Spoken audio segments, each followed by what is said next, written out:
You've been having some tingling in your leg, maybe it's going completely numb, and you're convinced you have sciatica. I have good news, it might not be your sciatic nerve. It could be something that mimics it very well. Welcome back to the anatomy classes. I'm Ty, the recovery guy.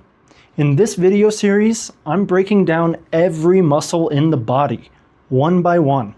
So make sure you're subscribed so you don't miss any of the videos that are going to come out. And if you have any questions, be sure to leave it in the comments. I'm going to reply to all of them. Today, we're talking about the piriformis. The piriformis is a deep muscle that's hiding underneath your glutes. So the muscles in your butt. When the piriformis gets super tight, it can mimic all of the symptoms of sciatica. So tingling in the leg, even numbness in the leg, or even low back pain can be from your piriformis being too tight and not actually your sciatic nerve. I put together another one of my fancy drawings.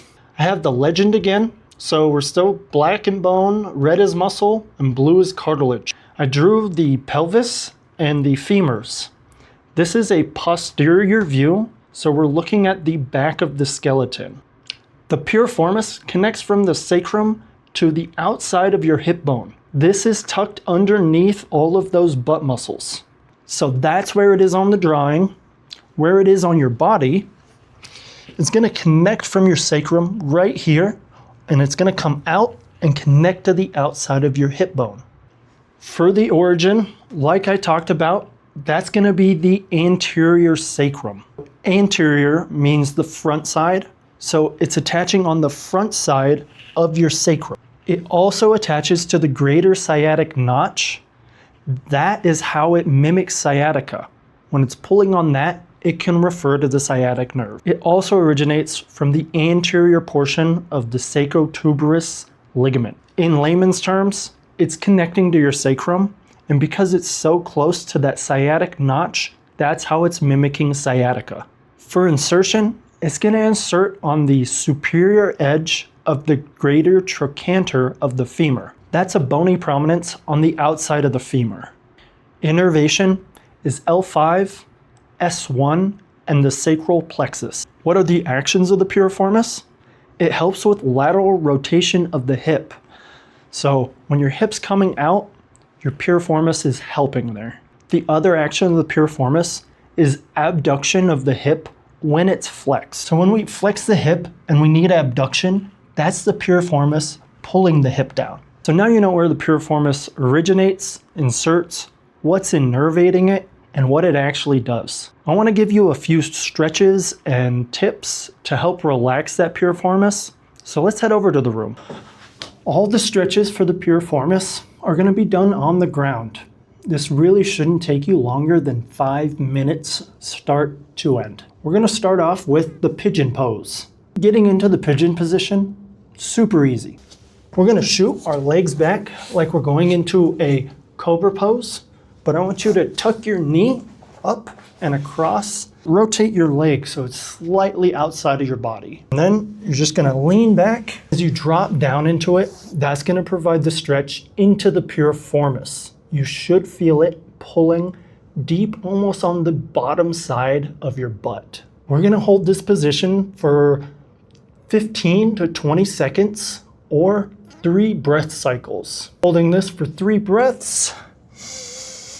Taking big deep breaths into the diaphragm, like always. And then we'll switch sides. And you want your knee to be almost even with the opposite shoulder. Your foot should come out to the side of your body.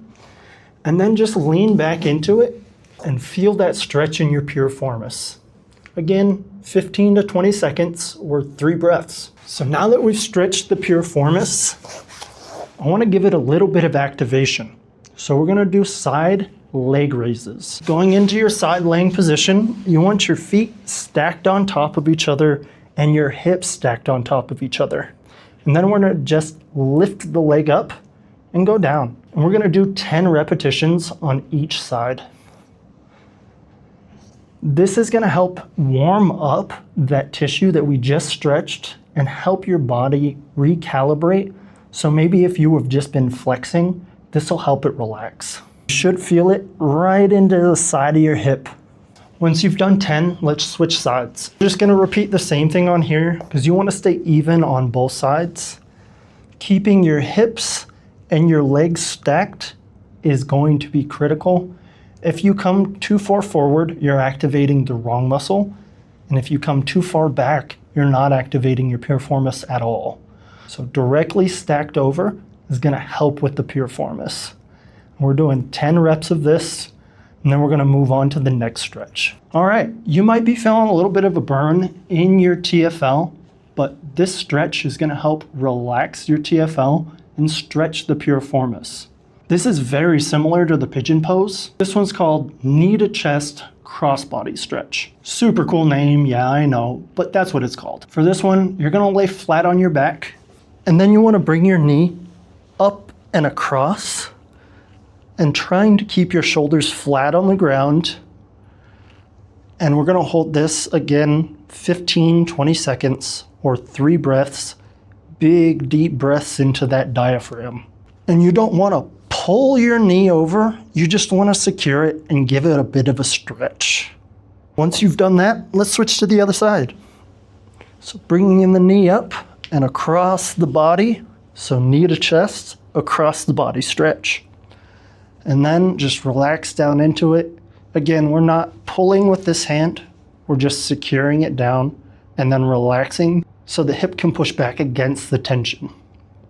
Go 15 to 20 seconds or 3 deep diaphragm breaths. Your lower back should feel looser at this point. If it doesn't, just do that entire thing again. For the last stretch, you can do this in a chair or seated on the ground. Let's call this a modified figure 4. So if you're in a chair, your knees will bend. If you're not, you'll sit exactly like me. You wanna bring your leg over, and then we're gonna just push down. Lean forward and try to bring your lower back in. And then we're just gonna hold this. You might not feel any stretch because your piriformis has already been warmed up and stretched, but this is gonna help us just get that final soothing. We'll switch sides. I'll show you the side view so you can see my lower back is not rounded out, but kind of convex. So we'll cross over onto the knee, straighten the back and drop it down.